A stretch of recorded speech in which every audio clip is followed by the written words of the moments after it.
नमस्कार, सवाल इंडिया का मैं आपका बहुत बहुत स्वागत है। मेरा नाम है अंकित त्यागी। इस वक्त आप एनडीटीवी इंडिया के साथ हैं। एक देश एक कानून को लेकर बनने वाली जेपीसी यानी कि संयुक्त संसदीय समिति के कुछ नाम जो हैं वो सामने आने अब शुरू हो गए हैं। सूत्रों के मुताबिक जेपीसी में कांग्रेस की तरफ से प्रियंका गांधी, मनीष तिवारी, रणदीप सुरजेवाला जा सकता है। आपको बता दें, भारतीय जनता पार्टी जो अध्यक्ष की भूमिका होगी इसमें जेपीसी में वो बीजेपी के पास होगी। बीजेपी के भी कई मेंबर्स होंगे और भी पॉलिटिकल पार्टीज के मेंबर्स इसमें शामिल रहेंगे। एक देश एक चुनाव के मुद्दे पर सरकार जेपीसी का गठन करने के लिए राजी हो गई है। इसके लिए लोकसभा में एक रेजोल्यूशन लाया जाएगा और उसके बाद जेपीसी का गठन हो जाएगा।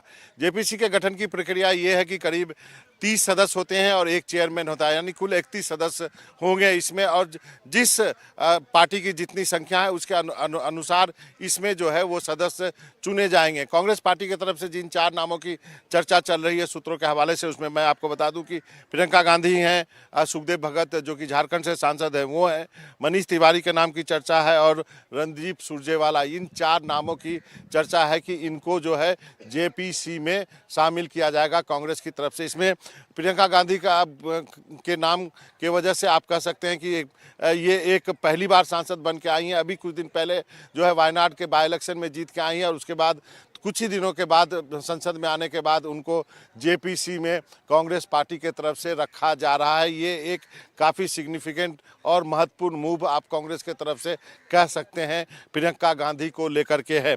कल्याण बनर्जी और साकेत गोखले जो हैं वो टीएमसी के तरफ से हैं। श्रीकांत शिंदे जो हैं वो शिंदे सेना की तरफ से उनको नॉमिनेट किए जाने की चर्चा यहाँ पे चल रही है। तो कुल 20 सदस्य लोकसभा से नॉमिनेट किए जाएंगे, 10 सदस्य जो है वो राज्यसभा से नॉमिनेट किए जाएंगे। और सरकार की तरफ से किन नामों को इसमें नॉमिनेट किया जाएगा इस पे भी चर्चा चल रही है। कहा जा रहा है कि सरकार की तरफ से वरिष्ठ नेता उसमें होंगे, क्योंकि ये जो जेपीसी है सरकार के लिए काफ़ी महत्वपूर्ण है। क्योंकि यदि एक देश एक चुनाव का बिल उन्हें पास कराना है तो जेपीसी में उनको विपक्ष के नेताओं को मनाना पड़ेगा और बिना विपक्ष के सहयोग से सरकार जो है इस बिल को लोकसभा और राज्यसभा में पास नहीं करा सकती है, क्योंकि उनके पास नंबर नहीं है। सरकार को लोकसभा में one nation one election bill को पास कराने के लिए 362 संख्या चाहिए, जबकि उनके पास 294 बताए जाते हैं। राज्यसभा में सरकार को 164 की संख्या चाहिए, उनके पास 112 बताए जा रहे हैं। यही वजह है कि सरकार जो है इस बिल को जेपीसी में भेजने के लिए राजी हुए हैं। और जेपीसी के जिन कुछ नामों की चर्चा चल रही है उसमें सबसे बड़ा नाम फिलहाल कांग्रेस की तरफ से प्रियंका गांधी का है। वहीं संसद के शीतकालीन सत्र का 18वां दिन हंगामे की भेंट फिर चढ़ गया। लोकसभा और राज्यसभा दोनों सदनों में बाबा साहब अम्बेडकर के अपमान को लेकर हंगामा हुआ, जिसके चलते दोनों सदनों की कार्रवाई कल तक के लिए स्थगित हो गई। आज संसद की कार्रवाई शुरू होते ही गृह मंत्री अमित शाह के कल के बयान को लेकर विपक्षी सांसदों ने सदन में जय भीम के नारे लगाए। जवाब में राज्यसभा में केंद्रीय मंत्री किरण रिजिजू ने कहा कि बाबा साहब अम्बेडकर के जीवित रहते कांग्रेस ने उनका काफी अपमान किया है। कांग्रेस ने कितने सालों तक उन्हें भारत रत्न नहीं दिया था। 1952 में कांग्रेस ने षड्यंत्र के तहत बाबा साहब को चुनाव हरवाया, ऐसा आरोप किरण रिजिजू ने लगाया। गृह मंत्री जी ने बहुत साफ शब्दों में बाबा साहब भीमराव अंबेडकर जी के बारे में हमारा श्रद्धा का भाव को प्रकट किया था और साथ साथ में ये बताया कि बाबा साहब अंबेडकर के जीते जी कांग्रेस पार्टी ने अंबेडकर जी का कैसा अपमान किया और बाबा साहब को जीते जी और बाबा साहब परिनिर्वाण होने के बाद भी इतने साल तक कांग्रेस पार्टी ने भारत रत्न से नहीं नवाजा गया। और साथ साथ कांग्रेस पार्टी ने बाबा साहब को इंसल्ट करके 1952 में बाबा साहब को चुनाव में षड्यंत्र के तहत बाबा साहब को हराने का काम कांग्रेस पार्टी ने किया है। आज बाबा साहब का नाम लेकर के उसके नाम को दुरुपयोग करने का काम किया है। उसी को गृह मंत्री ने बताया था कि बार बार अंबेडकर का नाम लेकर के उन्होंने छल कपट करने का काम किया है।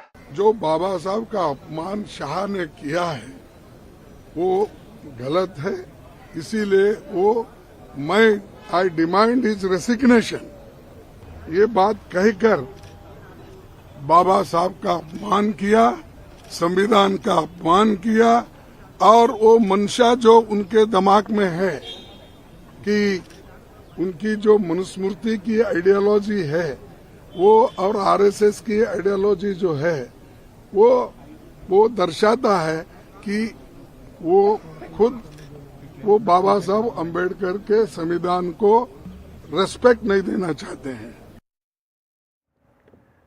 वहीं अम्बेडकर को लेकर जो पूरा हंगामा हो रहा है उस पर प्रधानमंत्री नरेंद्र मोदी ने भी ट्वीट करके अपनी बात कही। उन्होंने एक्स पर लिखा है कि अम्बेडकर के मुद्दे पर प्रधानमंत्री ने जो कांग्रेस पे हमला बोला है, कहा है कि कांग्रेस ने हमेशा अम्बेडकर का अपमान किया। कांग्रेस अपने गुनाह छिपा नहीं सकती, अपमान के लिए डर्टी ट्रिक इस्तेमाल करती है कांग्रेस।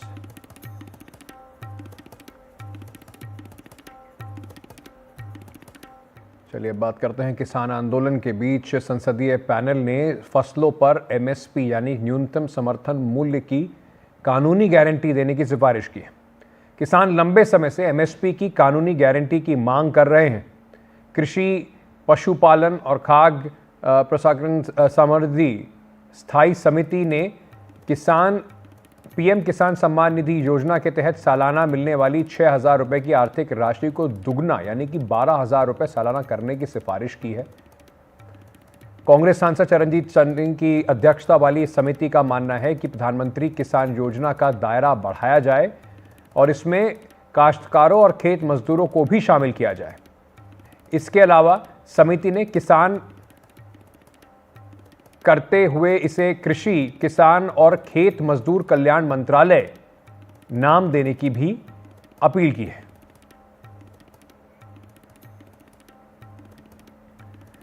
चलिए इस पर हिमांशु हमारे सहयोगी ने बात की दीपेंद्र हुड्डा से, आपको वो भी सुनवा देते हैं। मेरे साथ कांग्रेस के सांसद दीपेंद्र हुड्डा हैं, जो स्टैंडिंग कमेटी ऑन एग्रीकल्चर है जिसके अध्यक्ष चरणजीत सिंह चन्नी है। उन्होंने अपनी ताज़ा रिपोर्ट में ये सिफारिश की है कि एमएसपी की लीगल गारंटी देने के लिए नया कानून हम ये मांग करना चाहते हैं कि ये जो स्टैंडिंग कमेटी की भी रिपोर्ट अब आ गई है और इससे पहले सरकार ने भी जो किसान आंदोलन हुआ था तब किसानों को एक लिखित आश्वासन दिया था कि एमएसपी की लीगल गारंटी की तरफ कदम बढ़ाए जाएंगे, मगर सरकार अपने वायदे से पीछे हट गई, जिसकी वजह से एक दोबारा से बहुत लंबे अरसे से किसान आंदोलनरत है। पिछले 23 दिन से सरदार जगजीत सिंह डालेवाल जी बैठे हैं आमरण अनशन पर, मगर कोई उनकी तरफ सरकार की तरफ से ध्यान नहीं दिया जा रहा। किसान की जायज़ मांगों को लेकर वो बैठे हैं। सरकार किसानों से बातचीत करे, उनके आमरण अनशन को समाप्त कराया जाए, ये हमारी मांग है। हमने सदन के अंदर भी परसों में बोला था, सदन के अंदर भी हमने इस विषय को उठाया सबने मिलकर, और आज भी हम सब हरियाणा के सांसद मिलकर यही सरकार से अपील करना चाहते हैं कि सरकार किसानों की सुने, सरदार जगजीत सिंह डल्लेवाल जी का आमरण अनशन समाप्त कराया जाए, किसानों से बातचीत कराई जाए और एमएसपी को लीगल गारंटी दिलवाने की तरफ कदम बढ़ाए जाए, ये हमारी मांग है। किसानों को एमएसपी की लीगल गारंटी मिलनी चाहिए। Parliamentary standing committee on agriculture ने अपनी ताज़ा रिपोर्ट में यह सिफारिश की है। मेरे साथ सांसद अमर सिंह हैं, आप कैसे देखते हैं इस सिफारिश को? नहीं, हम उसकी सपोर्ट करते हैं, 100% सपोर्ट करते हैं। किसानों का तो एमएसपी, उनके लोन वेवर, उनके और बहुत सारे इश्यूज हैं, और ख़ासकर अभी जब डल्लेवाल साहब को अब 22 दिन हो गए, उनकी सेहत इतनी ख़राब है, तो प्रधानमंत्री जी को एग्रीकल्चर मिनिस्टर को डिक्लेयर करना चाहिए। पार्लियामेंट सेशन चल रहा है कि साहब हम एमएसपी ला बना रहे हैं और आप उठ जाइए, वो भी काम करना चाहिए। पीएम किसान के तहत जो पैसा साल में मिलता है किसानों को, उसको डबल करने की भी सिफारिश है। अभी 6,000 रुपये मिलते हैं साल में। अरे यार, वो तो बहुत ज़्यादा होना चाहिए, क्योंकि जो चीज़ों के भाव हैं वो तो बढ़ते जाते हैं। ये 6,000 साल का देते, 6,000 क्या होता है? तो किसान को तो बहुत ज़्यादा नुकसान होता है ना। सिर्फ पंजाब हरियाणा को छोड़ के, जब वेस्टर्न पार्ट ऑफ यूपी को छोड़ के कहीं भी फसलों की एमएसपी नहीं मिलती है। वहाँ मंडी सिस्टम है, इसलिए गेहूं और पैडी पे मिल जाती है। बाकी सारे हिंदुस्तान में किस फसल की मिलती है? तो 6,000 क्या है? उनका तो लाखों रुपए नुकसान होता है और कंपनियां कमाई करती हैं, और ये सरकार कुछ करती नहीं है, बातें करती रहती है। मेरे साथ बीजेपी के वरिष्ठ नेता और सांसद जगदम्बिका पाल हैं, जो स्टैंडिंग कमेटी ऑन एग्रीकल्चर है जिसके अध्यक्ष चरणजीत सिंह चन्नी हैं। उन्होंने अपनी ताज़ा रिपोर्ट में ये सिफारिश की है कि फसल की जो MSP है उसकी लीगल गारंटी किसानों को दी जानी चाहिए। आप कैसे देखते हैं इस प्रस्ताव को? नहीं, आज वो रिकमेंड की बात कर रहे हैं। कांग्रेस पार्टी ने जिसने स्वामीनाथन की कमेटी कंस्टिट्यूट किया 2005 में, और उसके बाद कि किसानों के उनके उत्पादन का 1.5 गुना मूल्य होगा, स्वामीनाथन की रिपोर्ट थी। उसको कांग्रेस की सरकार मनमोहन सिंह जी ने ठंडे बस्ते पर डाल दिया। जब नरेंद्र मोदी जी जीत करके आए तो उस स्वामीनाथन की रिपोर्ट को लागू किया और उन्होंने कहा कि कोई भी किसानों के उत्पाद का जो लागत मूल्य है उसका 1.5 गुना से कम मिलेगा नहीं, मिनिमम सपोर्ट प्राइस, और आज मिल रहा है। और यहाँ तक नहीं, पहली बार दुनिया में हुआ होगा कि किसान जिसको कभी रिकवरी के सिवाय किसी ने दिया नहीं, किसान सम्मान निधि के रूप में 6,000 दे रहे हैं, जिससे वो अपने पेस्टिसाइड हो। इस पर भी एक मांग है उनकी कि PM किसान सम्मान निधि की राशि बढ़ाई जानी चाहिए, 6,000 रुपये कम है। उन्होंने जीवन में एक पैसा दिया नहीं कांग्रेस पार्टी ने। आज कम से कम प्रधानमंत्री किसान सम्मान निधि में 6,000 दिया जा रहा है, तो अब उनको इस बात को स्वीकार करना चाहिए जी। और लीगल गारंटी की बात जो है उस पर कानून बनाना चाहिए हमें। जितना मांग है 1.5 गुना, उससे ज़्यादा हम दे रहे हैं जी। हमसे बात करने के लिए शुक्रिया। संसद भवन से हिमांशु शेखर, NDTV।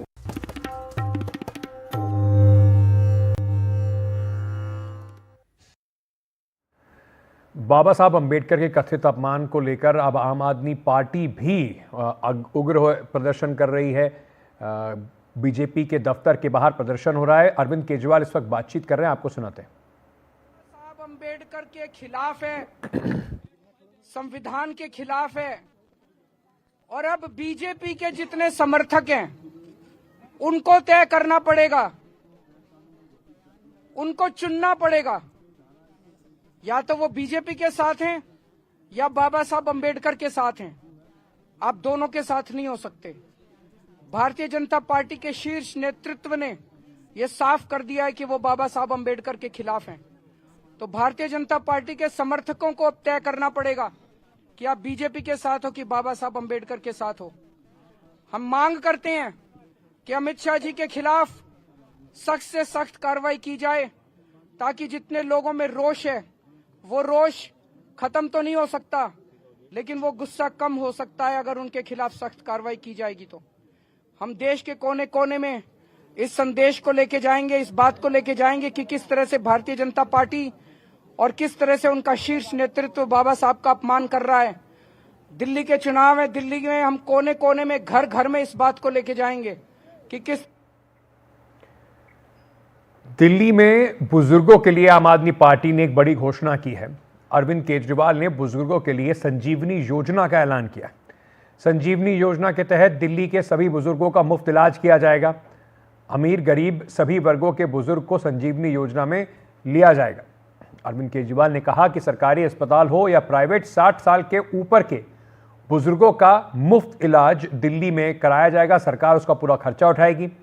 इलाज के खर्च की कोई सीमा भी नहीं रखी गई। दिल्ली के बुजुर्गों के लिए मैं संजीवनी योजना का ऐलान करने जा रहा हूं कि 60 साल से ऊपर के हमारे जितने बुजुर्ग हैं उन बुजुर्गों का पूरा इलाज फ्री करवाया जाएगा। इसकी चुनाव के बाद हम योजना लेके आएंगे, योजना पारित करेंगे। वो चाहे सरकारी अस्पताल में इलाज कराना चाहें, चाहे प्राइवेट अस्पताल में इलाज कराना चाहें, उनका पूरा इलाज फ्री कराया जाएगा। इसमें कोई BPL, APL, TPL, RPL कोई लिमिट नहीं होगी। सबका इलाज, चाहे अमीर हो चाहे गरीब हो, सबका इलाज मुफ्त कराया जाएगा। संजीवनी योजना पर आम आदमी पार्टी के वादों पर क्या दिल्ली के बुजुर्गों का कहना है? हमारी सहयोगी प्रेरणा शर्मा ने उनसे बातचीत की, आपको सुनवाते हैं। दिल्ली में चुनाव नज़दीक है, ऐसे में आम आदमी पार्टी के संयोजक अरविंद केजरीवाल जी ने आज बड़ा ऐलान किया है बुजुर्गों के लिए। बता दें कि 60 साल के ऊपर के जितने भी बुजुर्ग हैं उन्हें अब फ्री इलाज मिलेगा। ऐसे में तमाम बुजुर्ग जो हैं हमारे साथ मौजूद हैं, तो उनका इस पर क्या कहना है, क्योंकि इसकी कोई सीमा नहीं है, चाहे वो अमीर हो गरीब हो, सबको ये इलाज फ्री में मिलेगा। तो इनसे बात करेंगे, क्या कहना चाहेंगे? कोई सीमा नहीं है इस योजना की, चाहे वो अमीर हो गरीब हो, प्राइवेट सरकारी, सब हॉस्पिटल में जो है दिल्ली सरकार अब खर्च उठाएगी। तो क्या कहना चाहेंगे? हम कहना तो यही चाहेंगे क्योंकि आजकल गरीबी सबसे बड़ा गरीबी है और कोई भी ऐसा घर नहीं बचा जहाँ के एक दो बुजुर्ग नहीं रहते हैं। अगर ये फैसिलिटी हमें मिल जाएगी तो बुजुर्गों के लिए बहुत अच्छी स्कीम है जिसका फ़ायदा हम उठाना चाहेंगे। बहुत केजरीवाल जी का हम धन्यवाद करते हैं कि उन्होंने किसी ने सोचा तो सही हमारे बुजुर्गों के लिए, लेकिन आज 74 साल की हमारी उम्र होगी, आज तक किसी ने भी ऐसा नहीं सोचा बुजुर्गों के लिए। ये पहले एक ऐसे मुख्यमंत्री हैं जिन्होंने हमारे लिए सोचा। सर आप क्या कहना चाहेंगे, किस तरह से ये मदद करेगी आपके बुढ़ापे में ये फैसला? ये बहुत अच्छा करेगी सरकार जी। ऐसा है कि बस बीमारी तो लगी हुई है ही जी। अब दवाई मिलती है अस्पतालों में, आधी दवाई मिलती है, आधी बाजार से लो। इन्होंने घोषणा करके बहुत अच्छा कर दिया कि पूरा फ़ायदा मिलेगा और बुजुर्गों को आराम मिलेगा। और कुछ बुजुर्ग हमारे साथ मौजूद हैं, उनसे भी बात करेंगे। मैम आप क्या सोचती हैं, कैसा लग रहा है ये इस फैसले के? हमारे को अच्छा लगा है, केजरीवाल जो इलाज के लिए कहा ना, हमें अच्छा लगा था जी। बड़ी किस तरह से बुढ़ापे में आपका एक सहायता बनेगी, बुढ़ापे की लाठी बनेगी किस तरह से आपके लिए? नाम इस अस्पताल में इलाज कराएंगे तो हमारी ये सबसे अच्छा है ना। कहना चाहते केजरीवाल साहब ने जो फैसला किया बहुत अच्छा किया हम बुजुर्गों के लिए।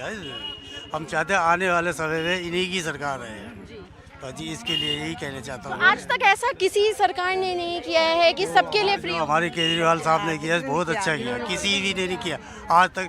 हमारी उम्र इस टाइम पे 65 साल की हो चुकी है, आज तक किसी भी नेता ने इस तरीके का समर्थन नहीं किया है जो हमारे केजरीवाल साहब ने किया है।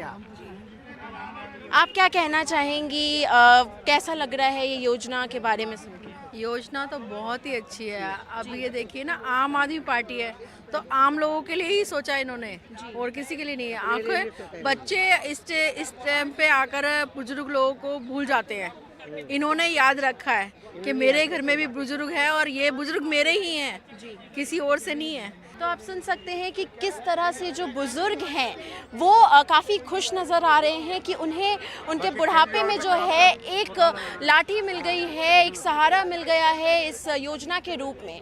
नई दिल्ली से कैमरा पर्सन विवेक के साथ प्रेरणा शर्मा, एनडीटीवी इंडिया के लिए। योगी आदित्यनाथ सरकार के खिलाफ आज कांग्रेस ने उत्तर प्रदेश में लखनऊ में विधानसभा का घेराव करने के लिए सड़क पर धरना प्रदर्शन किया। पुलिस ने बैरिकेडिंग करके उन्हें आगे जाने से रोका तो वहीं पर कांग्रेस के कार्यकर्ता पुलिस बैरिकेडिंग के पास धरने पर बैठ गए। कांग्रेस ने फर्जी एनकाउंटर, बहराइच और संभल में हिंसा, मंदिर मस्जिद सर्वे और बेरोजगारी, महंगाई को लेकर इस प्रदर्शन में योगी आदित्यनाथ सरकार को घेरने की कोशिश की। कांग्रेस के विभिन्न जो कार्यकर्ता हैं अलग अलग जिलों से इस प्रदर्शन में पहुंचे। झांसी में जो अस्पताल में आग लगी थी उसको लेकर के यहाँ पर जो कांग्रेस का प्रदर्शन है वो हो रहा है। साथ ही जो किसानों का मुद्दा है और इस तरह के अलग अलग जो मुद्दे हैं उन मुद्दों को लेकर के कांग्रेस के कार्यकर्ता आगे बढ़ने की कोशिश कर रहे हैं। हालांकि प्रशासन ने पहले ही बता दिया था कि इन कार्यकर्ताओं को आगे बढ़ने नहीं दिया जाएगा और इस वजह से आप देखिए कि जो भीड़ है ये भीड़ यहाँ लगा दी गई है और यहाँ अजय राय और अविनाश पांडे दोनों नेता आगे बढ़ रहे हैं कार्यकर्ताओं के साथ। प्रशासन मौजूद है, गहमा गहमी है, आगे बढ़ने की गुजारिश हो रही है। और आप देखिए यहाँ पर जो तमाम नेता हैं, हमें अविनाश पांडे दिखाई दे रहे हैं, इनसे भी बात करने की कोशिश करेंगे चूँकि कार्यकर्ताओं से घिरे हुए हैं अविनाश पांडे और अजय राय, जिन्होंने संबोधन भी दिया है और संबोधन देने के बाद अभी अपने कार्यकर्ताओं के साथ आगे बढ़ रहे हैं। तो आप देखिए इस तरह से जो कांग्रेस के लोग हैं वो आज विरोध प्रदर्शन करने आगे बढ़ रहे हैं और जब आगे बढ़ रहे हैं तो इस बीच यहाँ पर काफ़ी प्रशासन के साथ एक गहमा गहमी शुरू हुई है।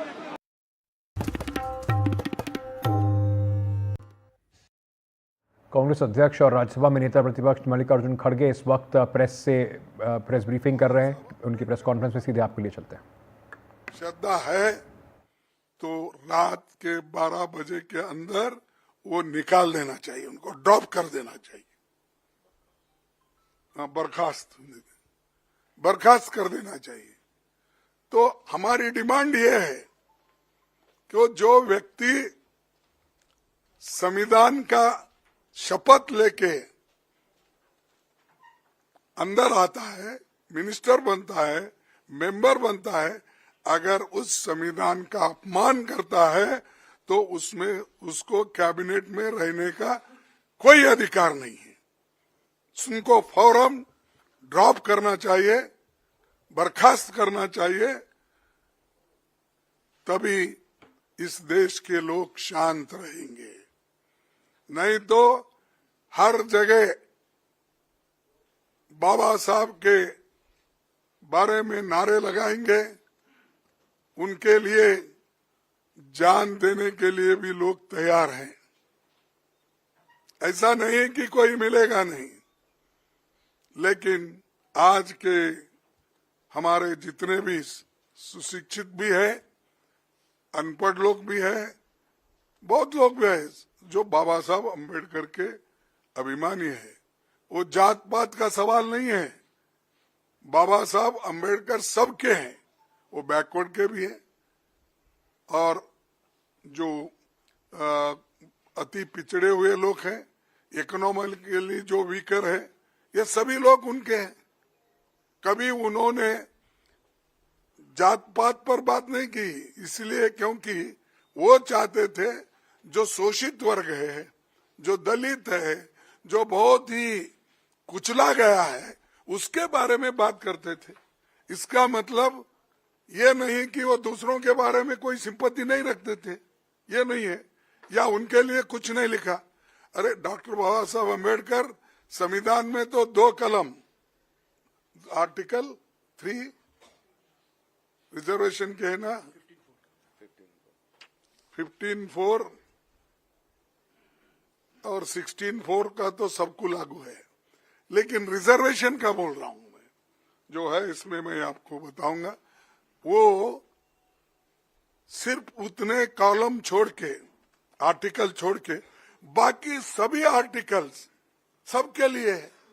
फंडामेंटल राइट्स क्या शेड्यूल कास्ट को ही है, freedom of expression schedule caste को ही है, और फ्रीडम ऑफ मूवमेंट उन्हीं को है। अरे वो तो इक्वालिटी चाहते थे, और महिलाओं की सबके लिए जिस मनुस्मृति में महिलाओं के लिए कोई जगह ही नहीं है, उसकी तारीफ करते मोदी जी फिर रहे और शाह फिर रहे। तो इसलिए मेरा एक प्राइम मिनिस्टर को कहना है, अगर आप बाबा साहब के उनके बारे में कोई थोड़ी सी जगह अगर आपके पास है, तो फौरन मोदी जी को, अमित शाह जी को हटा देना चाहिए, बर्खास्त कर देना चाहिए। और अगर नहीं करते ये तो सब बाबा साहब अम्बेडकर के लिए जो बोल रहे, ये सब नाटक है, ड्रामा है, ये मैं कहूँगा। तो